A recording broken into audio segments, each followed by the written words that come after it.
Appliquer les pansements adéquats, transporter un animal blessé ou pratiquer une réanimation sur un chien, voici quelques thèmes abordés lors des formations en secourisme canin.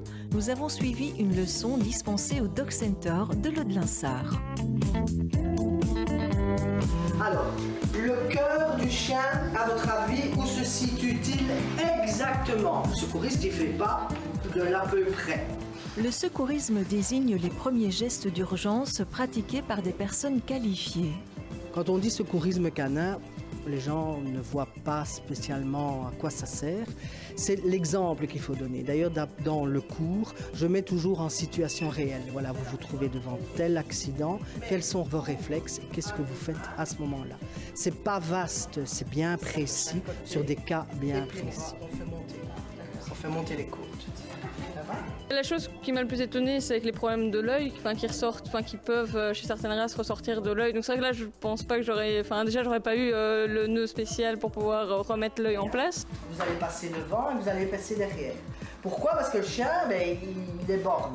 J'ai appris apparemment que pour le chien, quand il arrivait un accident sur la voie publique, manifestement on devait en fait le retirer de la circulation pour éviter qu'il arrive à notre accident, chose qu'on ne peut absolument pas faire avec l'humain. Donc apparemment déjà ça c'est une grosse différence entre l'humain et le chien.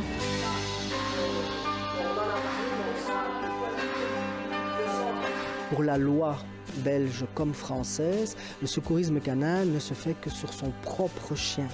Vous pouvez intervenir voyez un autre chien qui est blessé, mais en initiant le maître, c'est le maître qui doit faire le plus de choses. Vous ne pouvez pas intervenir sur un chien qui ne vous appartient pas. Si ce n'est pas votre métier, si c'est un métier de secours, donc les pompiers, la police et d'autres métiers comme ça peuvent intervenir parce que ça rentre dans le cadre de leur profession. Mais une toiletteuse, par exemple, peut intervenir avec l'aide du maître. Une comportementaliste peut aussi intervenir avec le maître. OK? Contrairement aux idées reçues, un chien peut aussi se noyer. Le chien peut avoir un choc thermique. Donc ça, c'est une cause de noyade. Ici, il est tombé en syncope là, on le soigne là. Vous apprendrez comment lui sauver la vie. Voilà, comme ça. On reprend le chien et on le replace en sécurité décubitus latéral droit.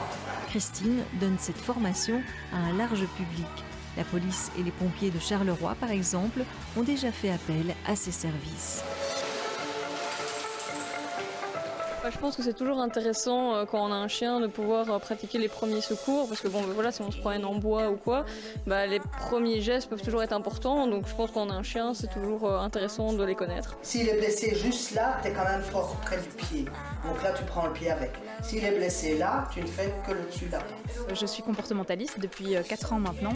Et donc, quand j'ai vu cette formation, je me suis dit que ça pouvait vraiment être un plus pour pouvoir savoir comment réagir si un jour il y a un accident où je serai présente, d'un chien que je garde. Tous les secouristes doivent savoir que les humains et les animaux réagissent différemment face à la douleur. Que le réflexe du chien est tout à fait différent de la personne humaine. Nous sommes blessés au bras, nous sommes blessés à la jambe, il y a le sang qui coule, on gère son stress, on gère la douleur, mais on ne bouge plus. Tandis que le chien, n'importe quel animal, son réflexe, si c'est à la patte, il va secouer sa patte. Si c'est les oreilles, il va secouer sa tête. Pourquoi? Parce que lui, il veut se débarrasser de cette douleur, du sang qui coule. Donc c'est tout à fait différent et c'est pour ça qu'il faut agir tout de suite. On ne fait jamais une réanimation sur un chien qui n'est pas décédé. La manière de pratiquer la réanimation est également différente. Le chien ne respire pas par la bouche, il se ventile, il transpire, mais il respire par le nez. Donc c'est le bouche à truffe, on insuffle dans la truffe et on fait le massage cardiaque. 2 x 15 ou 1 x 30. La composition de la trousse de secours est l'un des thèmes abordés durant la leçon. J'ai surtout retenu qu'il fallait que je prenne des notes et que j'en fasse une que je puisse avoir tout le temps avec moi.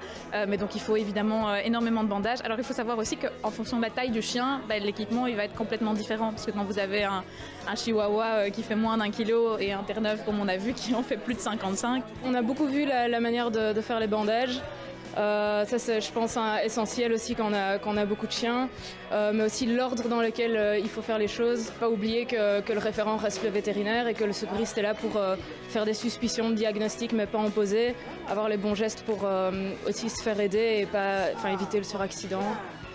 Si vous êtes intéressé, renseignez-vous auprès des centres d'éducation canine qui organisent parfois ce type de formation ou sur la page Facebook Secourisme Canin BGBN.